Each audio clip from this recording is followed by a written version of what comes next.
Petty Officer Morley and Petty Officer Estes with the C27 stand team.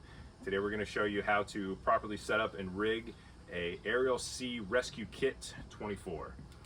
There are 5 bags in this drop configuration. 1, 2, 3, 4, and 5. Positioned starting with bag number 1 on the left-hand side of the ramp. Each bag will be attached to the next bag by a 250-foot polypropylene line. So bag 1 to 2, 2 to 3, 3 to 4, and 4 to 5. After those are attached, bags 1, 3, and 5 are going to be your rafts, your 8-man life rafts.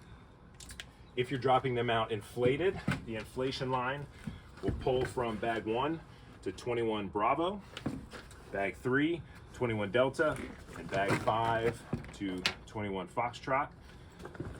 Each one of your life rafts need to be attached with a strobe light here. Strobe lights are kept in our Drop Master kits here on the bulkhead. Nothing gets additionally attached to bags 2 and 4. These are just equipment bags for some survival gear. After all of that is attached, the bags get deployed in a 1-second interval. So drops away, bag 1 goes out, 1 second, 2, 3, 4, and then 5. After the drop has been completed, the inflation lines will still be attached, so those need to be removed. And your final call will be inflation laners aboard and clear. That's how you drop it.